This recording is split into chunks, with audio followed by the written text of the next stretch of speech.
The Louis Burke Frumkes Center for Writing and Culture at Hunter College presents 10 years of best-selling authors and great thinkers. Each week we broadcast new videos from our 10-year speaker archive online for free at our website.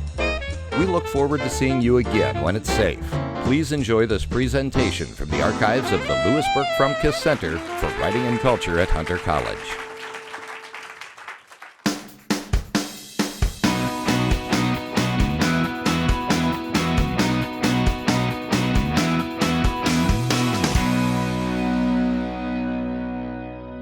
Good evening, ladies and gentlemen. I'm Louis Frumkes from the Writing Center. I'm delighted to see you all here this evening for Susan Isaacs. The time for, at my age, it goes very quickly. I remember Kitty Carlisle once told me when she was 85, you know, Louis, as you get older, life seems to go faster and faster. She said time does. For me, at 85, seems like I'm having breakfast every 15 minutes. But that's how I feel, and it looks like we've begun the season and it's almost over. In any event, on Monday night, May 3rd, we have Lisa Randall is coming, who is a particle physicist from Harvard, who has done important work in baryogenesis. In case you don't know what that is, that's in the beginning, at the Big Bang, there are baryons. There are antibaryons and regular baryons, and if there's more of one, you get the universe. If there's if there's a balance, you would get nothing. Anyway, she's done important work in that area. She's done stuff for the Great Hadron Collider, and she does string theory that Charlie Cooper doesn't think amounts to anything. But she's brilliant and wonderful, and she does cosmology, and we'll talk about big ideas. And then Stuart Woods is coming later in May. That's the last of our best-selling author series. And then on June 9th, you have the programs on your seats for our Writers' Conference, which even if you're not necessarily planning to be a writer or write a memoir or anything else, you might find it interesting because we have panels about the new personality of publishing. We have panels on self-publishing, which no longer has a bad reputation. We have it on digital publishing of all kinds, on the social media and so forth and so on, as well as fiction and nonfiction and great people. But tonight is one of my favorites because it's Susan. And Susan, if you don't know, but you all are here because you know who she is, but I'll tell you again anyway. I once introduced Susan Isaacs years ago in the following manner. Susan Isaacs, who is Arnold Scazi, spelled backwards, is one of our best and most beloved novelists. That line about Susan and Arnold Scazi doesn't really have much relevance here. I just happen to like it.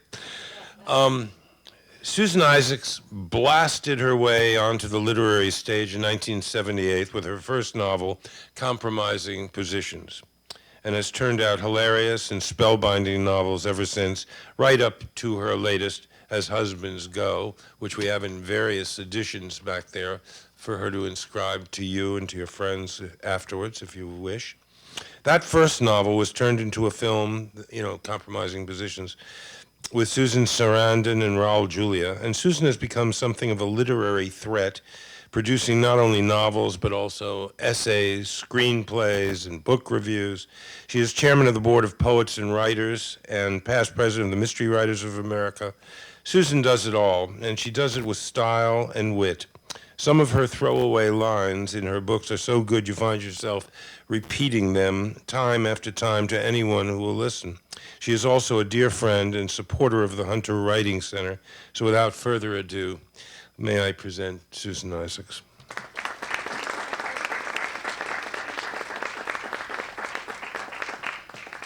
Thank you. I'm delighted to be back here, as long as Louis keeps inviting me.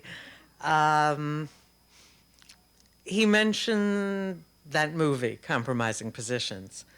And there I was on the set, having not only had the film written the novel, but written the screenplay. And the director was one of these odd ducks who thought novelists were fun. And so I was always welcome on the set. And there was one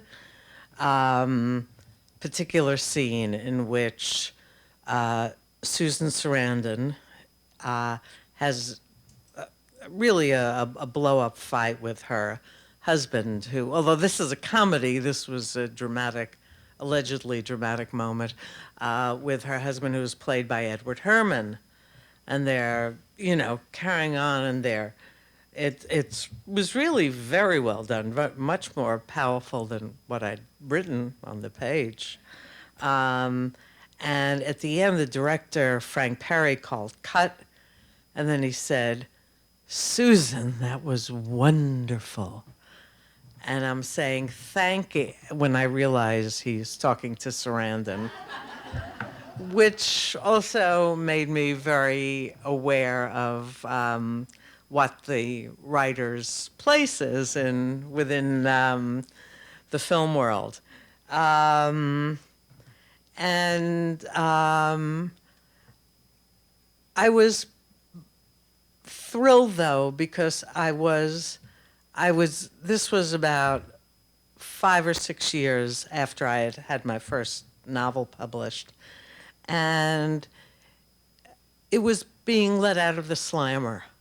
I had, it was as if I were in solitary confinement and then let out into a great summer camp with lots of friendly people and people to have lunch with, to talk with. And film people are very visual, so they'll say, "Oh, I love those buttons. Oh, they're so," and you have a button like this size, but you look at them and suddenly the whole world of buttons opens up, because they saw things in a different way from the way I did.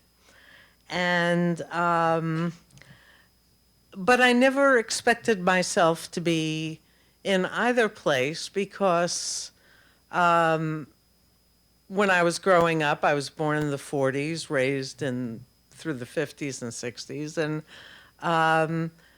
not much was expected from women. The idea was that you would get married. You could, of course, go to college, but your working would probably be, you'd be a teacher. You'd work for 2 or 3 years to help your husband finish medical school, one would hope, or law school, or worst comes to worst, pharmacy school. Then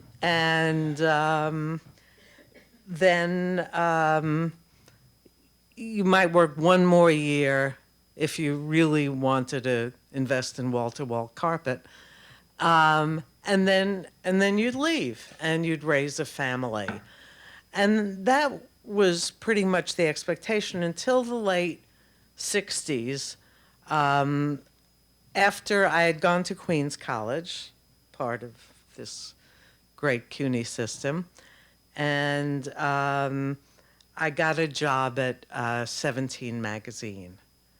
And the managing editor said, "You're the first graduate of any of the city colleges that we've ever hired." And I said, "Well, how come you decided to hire me?" And she said, "We were desperate." So I enjoyed it. At the beginning, I worked as an editorial assistant, writing advice to the lovelorn under the house name of Abigail Wood, which I guess had this, a solid New England sound rather than Susan Isaacs, which sounds like somebody who would give you bad advice. I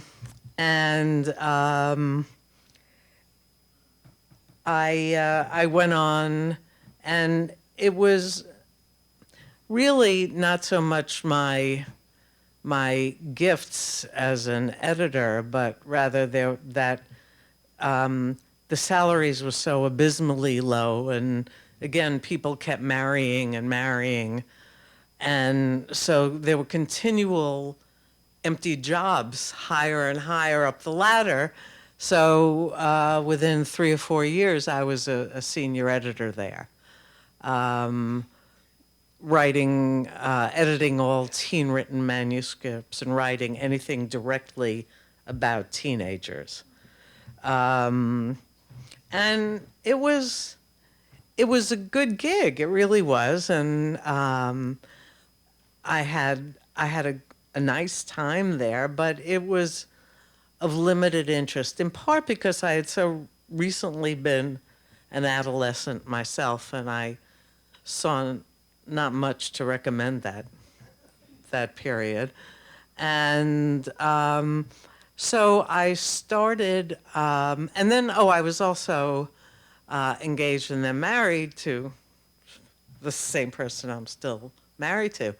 And he was in the U.S. Attorney's Office prosecuting organized crime and tended to work late. So either I could stay home and each time he got an indictment, put another lock on the door, and or do something interesting at night. And I thought, I've really got to get out of this, pubescent swamp.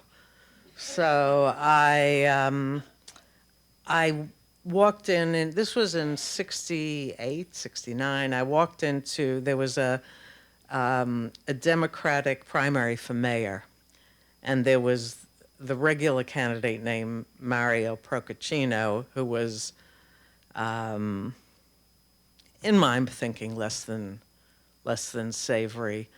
The challenging candidate was Herman Badillo. And so I walked into Badillo headquarters and I said, "Hi, I'd like to volunteer."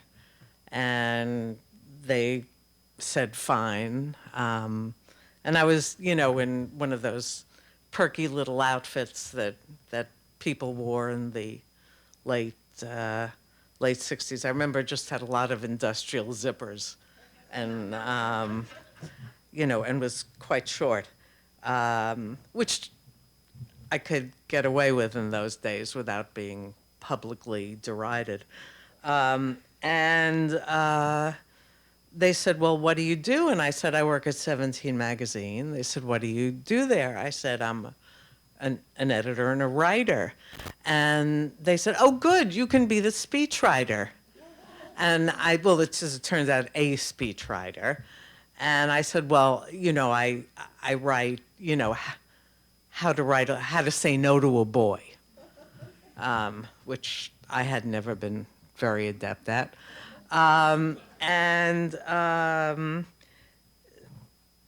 I said, I can't write. "Well, you can write. You can write anything." So, they had such confidence in me. And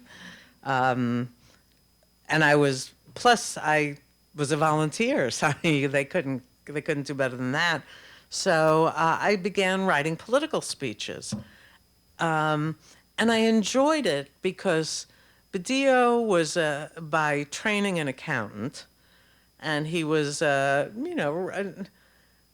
not a real knee-slapping sense of humor, but he was a serious, in those days, a very serious reformer and a relatively nice man. And I loved the people around who, the people who go from campaign to campaign. And so when we would sit and they had to give a speech on the capital budget, I would say, "What's a capital budget?" And, there were gasps. So Badillo explained it to me. And and I said to him, "This is what I needed, because now I can put it into your words, but do it in a way that's that's accessible and easy to understand and that can get people riled up about this. Well, to a degree, he lost the primary, but somebody was riled somewhere.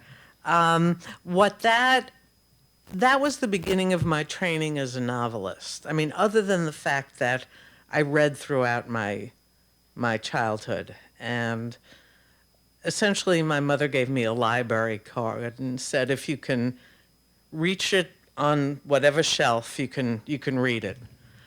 And which she later turned into a great anti-censorship position. But I did read anything and everything, so I had a sense of story. What this gave me was a sense of voice, because after Video, I worked for as a freelance. Then I started charging a series of other politicians, mostly out-of-borough Poles who had to give a big speech, but who didn't have a speechwriter on staff. And this was by this time it was late 60s, early 70s, but everybody still wanted to sound like JFK. And my job was to tell them that some guy from, Brooklyn or Queens, you're not John F. Kennedy. And I said, by the same token, I'm not Theodore Sorensen. So let me listen to you. Let's talk about what you want to say, and let me make you the best you can be. So I was gathering all these tools, but I had no idea at that point, still working at 17, still freelancing. I eventually gave up the magazine because I became very pregnant and couldn't no longer fit in the subway. So in my 9th month, I quit and wanted to stay home as, raise my kids. So I continued the freelance political speech writing. I did some freelance magazine writing. And I also, because this was, the first one was a child who took long naps. So I actually had time to read. And I found myself reading more mysteries than was healthy.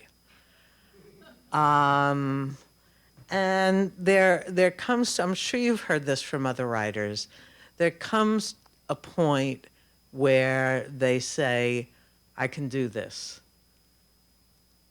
And whatever it was, I said, I can do this. I had never said that about writing lyrics or writing advertising copy. But somehow I knew I could do this, and I had to wait until I had by then had a second child, and I had to wait until she was in nursery school, so I would have 3 hours a day to work. You'll see, there used to be pictures of a writer named Jean Kerr at her typewriter, and she had many, many children, and they were all climbing over her, and it made a charming picture in a magazine. It made no sense, because Virginia Woolf was right. You do need a room of one's own, or at least a cubicle, or a Carolyn library. So when the first day that she went off to school, I set the alarm for 3 hours so it would ring and I could take her off the school bus so she wouldn't have abandonment issues. And I started to write. how do you start writing? You start writing however you want to start writing. I mean, this is not. I mean, there's lots of advice now on the internet. There are books, etc. At that point, there was not that much. There were classes at the new school, and there was nothing available when I wanted to take a class. You know, I couldn't get husband or babysitter for that particular fiction workshop.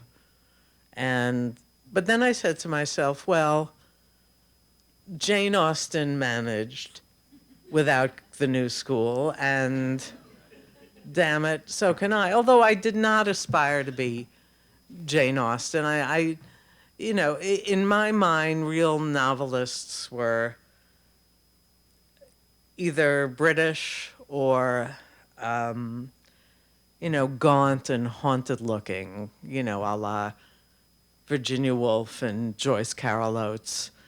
And I didn't qualify. So I thought I could be a kind of Semitic Agatha Christie. And sure enough, I had a Long Island housewife who wants to solve a murder. And that first day, I bought a book called Writing a Novel by a Brit named John Brain, who had written, I think, more films actually than fiction. A Room at the Top was one of his. But it said, make an outline of no more than, I don't know what it was, 2 or 3 pages. Or maybe it was 30 pages. Whatever it is, I did it. And as I was writing the outline, I was working out the novel. I was working out the characters, who they were. I mean, you just can't say, well, there's a detective. I mean, she has to interact with people, and it's not just the suspects. She has to have because she is a housewife, she has a life. She has a husband, she has children, she's not free to come and go. She has to deal with the fact that her kids were close to my kids' age. But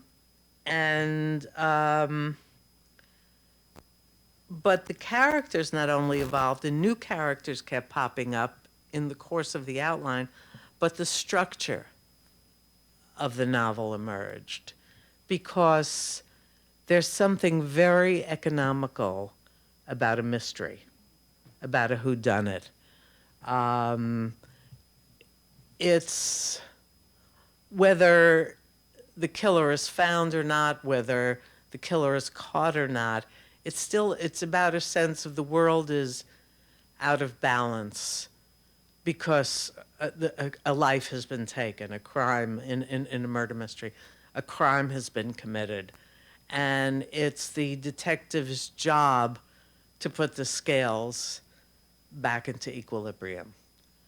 And so you have, once they're out, the whole search is to get them back into balance, and that some form of justice or perhaps just knowledge needs to come about. And by the time I finished the outline, maybe 2-3 weeks later, it's never happened that quickly ever since, by the way. It's taken me up to a year to do an outline. But again, it's you're working it out, and also that first novel had been building up since, parents' visiting day at this particular nursery school, when they held it out for me, this prospect in September of taking my daughter turned out beautifully, so I don't feel that guilty. And so I worked 3 hours a day. I broke for holidays. I broke for family vacations. And at the end of it, I had a novel. My husband had gone to college with a man named Jonathan Dolger, who at that point was managing editor at Simon and Schuster, a friend of Lewis's.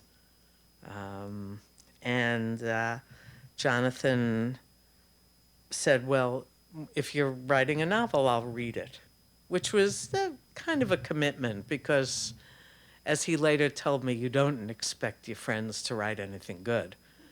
And he loved it. And he said, but I don't want to do business with you because we're friends. And he recommended an agent. And the agent, who was a great woman, Gloria Sapphire, took it, and she said, go back to your typewriter where you belong. I'll sell it. And she did. I mean, she never told me during the 5 or 6 weeks, which seemed like forever, that I had been rejected because they didn't know what to do with it. It was a mystery, but it was a comedy, and it was a satire, and those things didn't really go together. It was about a Long Island housewife, and who would want to, not even Long Island housewives want to read about Long Island housewives. And but had I known that at the time, well, I could have been massively depressed and probably would have. But I also, in a more rational moment, would have said to myself, who wants to read about a little old lady in an English vicarage? Or who wants to read about a medieval monk solving a murder? It's the story, it's the character, it's the setting, it's can you create a universe? And that's what it's about. And finally, a publisher took a shot with me, Times Books, which at that point was solely owned by the New York Times. And they had never published fiction before. They had hired a fiction editor. And, you know, they specialized in boring books like New York Times, you know, large type book of Lithuanian saints or something. It was just, and they published my book, and the new editor really went to town on it and took it to Book of the Month Club, where it was named a dual main selection with the work of a previously published novelist that nobody had ever heard of, called John Irving. And so it was my book in the world according to Garp was the dual main selection, Compromising Positions in the World According to Garp, a dark comedy and a light comedy. And suddenly I had a career. Can it happen again like that? Well, book clubs are not that important anymore to anyone but employees of book clubs. But can a book suddenly come out of nowhere? Of course it can. Does it happen that way? And in not necessarily as Lewis mentioned at the beginning, you know, self-publishing is no longer a dirty word, but you know, you can certainly self-publish, but there's so much more pressure on a writer now, because it's how do you get people to know about this book? How do you get somebody to review it? How do you get it into a bookstore? It's so that you've become not only author, but author / entrepreneur / publicist / God knows how many other hats you have to wear. Or you can just frankly work your ass off for 3 years and then get absolutely nothing for it except, a nicely bound book you can give to family and friends. Um, it is a tough time now, but my daughter, she who I stashed into nursery school, is now a philosopher.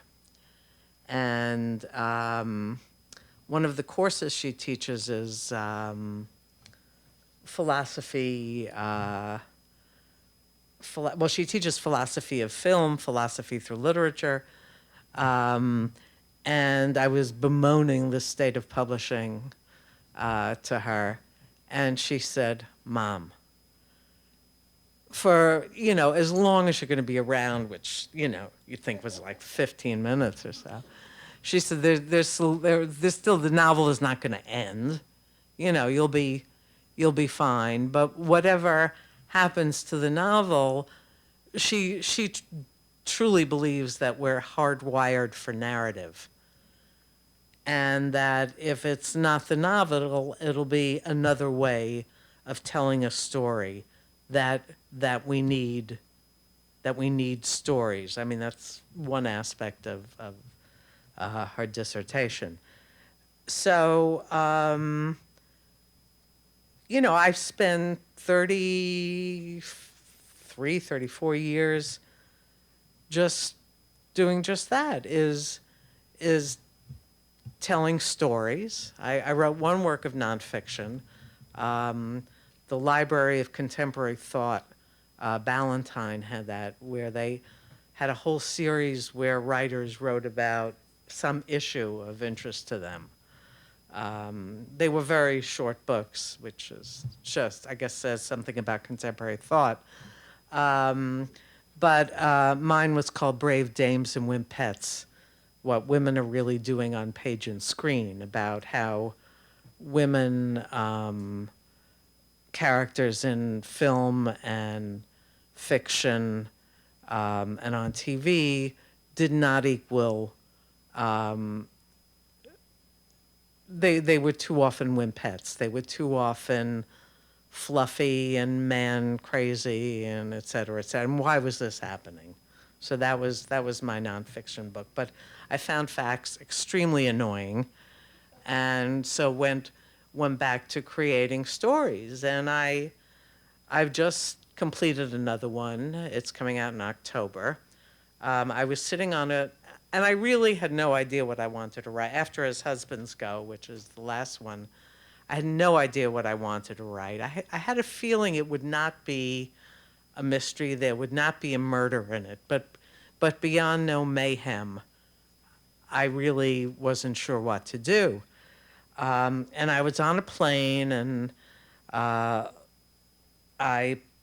put in my earplugs, plugged it in, and was looking through the disgusting, filthy, schmutzy airline magazine to see what the music they had. So I was listening to Bach, Goldberg variations, and as I'm listening, I'm looking at the listing of the variations, and and I said, Goldberg variations. I thought that would be a wonderful title for a novel. And, I got off the plane, and it was my title.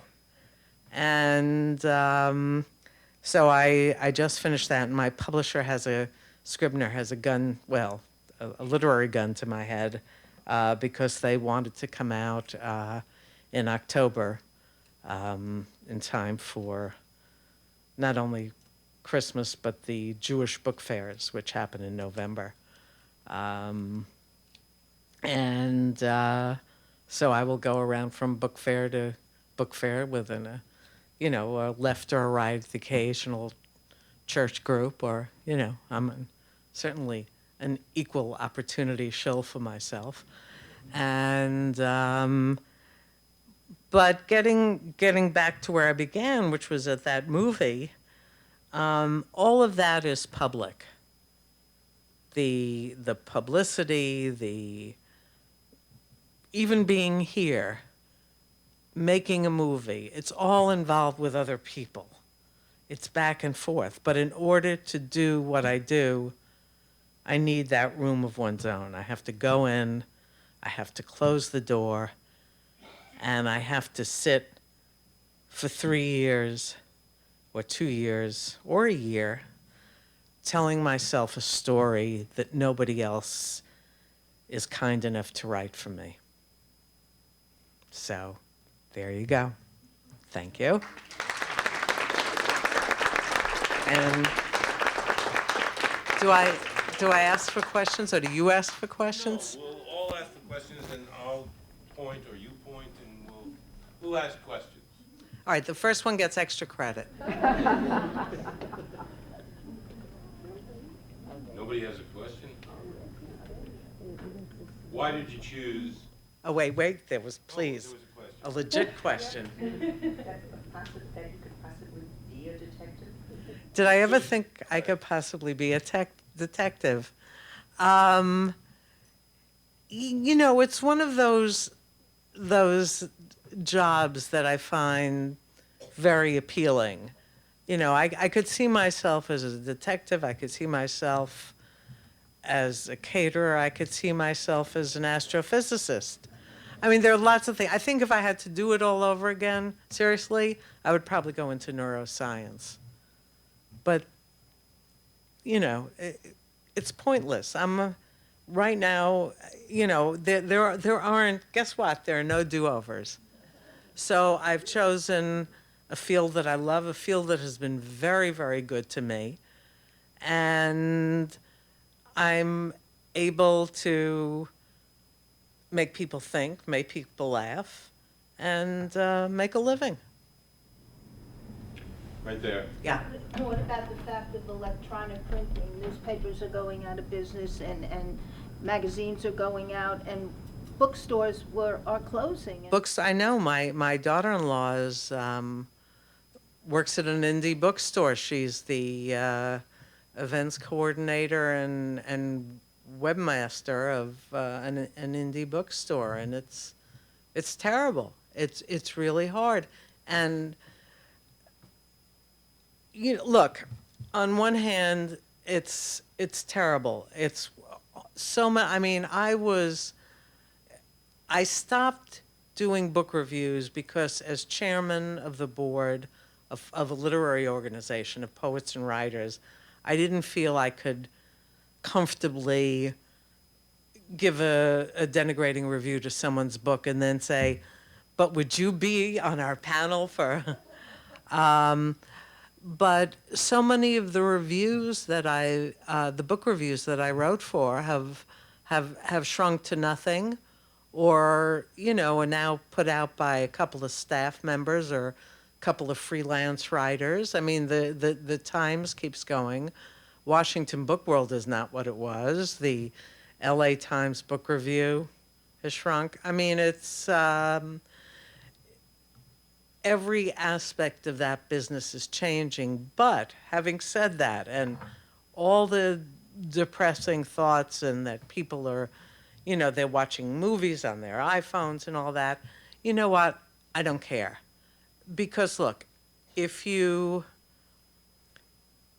I love, there's nothing like a fresh new book. There's nothing like getting an old mystery from the library and that sour smell of the paper. And so but I also like on my iPhone, I have not only the Constitution, because I'm odd, but Leaves of Grass. So if I'm standing in Stop and Shop and I want to read a canto, I can do it. It's a wonderful thing. I can... I'm sorry. Just let me finish. I can, wait, no, I'm sorry. No, it's all right. I can, you watch over the year in Temple how the Torah goes from fat to, you know, or thin to fat, whichever way. And I'm not good in left and right. But they're all books. They're all delivery systems for books. Ultimately, ebooks are fine with me. if it brings, I think it's going to bring more people back to reading. They get instant, at least it'll bring them back to buying. But I think it will also bring people back to reading, and it's fine by me. The lady in the red stripe that I had a question about the content of some of the books that you've written, where the husbands are not only fallible, but they're just short of despicable. Well, but some aren't. The guy in As Husbands Go is not a despicable guy at all. And as my husband gamely says, my husband of 43 years, gamely says, better on the page than in real life. It's, but there are also despicable women. And there are murdering women. You know, there are all sorts of people that inhabit my books. I mean, I when I wrote Red, White, and Blue, and it was talking about one of these domestic terror groups who, you know, homophobic, racist, anti-Semitic. I got, most of my hate mail was from Jews who said, you know, with Jews like you, who needs Nazis, basically. You know, if you have to be open to writing about good people, good ideas, bad ideas, good men, bad men. Look, I have a husband, I have a son, and 4 of my 5 grandchildren are male. You know, it's not, what, a misogynist? What would you call an androgynist? I don't know. But anyway, it happens. Yeah. Do you always know the ending of your books? Ah, what a good question. Well, do I always know the ending of my books? Usually yes, because I do the outline. But in Goldberg Variations, I deliberately did not write the end of the outline because I didn't want to know what happened at which of 3, if any of the 3 would get what they were going for, and if so, which one. I wanted to be surprised. And it worked very well for me. Another time, something didn't work at the end, and when I reread it before sending it to my publisher, I knew it didn't work, and I changed it. But then several years later, when CBS wanted to make a series, which never happened, but I had to, and they wanted me to come and talk to them. A free trip to California in the middle of winter. I don't know. All right. So I reread it, and it occurred to me I had no idea. I remembered who'd done it, but I had no idea how it was done. And it was a delightful surprise. So usually the answer is yes, I do know, unless I change it or unless I choose not to know. It doesn't matter. It's like making chicken soup. No 2 people make it the same way. Isn't it more exciting not knowing how it's going to end? Maybe to you. To me, it gives me the security of knowing how it's going to wrap up, and it gives me the ability to construct the plot and construct what's going on, if it's a mystery in the murderer's head, or to bring if it's a non-mystery. Only Jews and Catholic always say non-Jews and non-Catholics, but you know, if it's a non-mystery, how to bring it together. So it depends what you need more, whether you need the element of, you know, astonishment in your life, or you need security, and it depends on what stage you're at and what the book is. Any other questions? One last question. Yes. Who is your favorite mystery writer? Who's your favorite mystery writer? Hard to say. I like everyone from Lawrence Block to Edmund Crispin. I mean, it just runs the gamut. I like I've always enjoyed Grafton's writing. I'm not, she doesn't stun me with her plots, but her characters and word for word, she's top drawer. So, I have a lot of different. There's no one person is there anyone who stands out in your head? Oh, P.D. James, yeah. So I would say she's way up there, as is Scott Turow, but that's less of, that veers toward more traditional fiction, in that it's not, even though it plays by the rules generally and has a strong narrative drive, they're as interested in language as they are in plot. And that often doesn't happen with the genre. I want to thank the great neuroscientist, turned novelist, Susan Isaacs. Susan is going to sit back there, and she will be happy to inscribe books for anyone who would like. Unless someone gives me a pen. Especially if someone gives her a pen. And we have some modest refreshments back there for you. Come, Susan, thank you.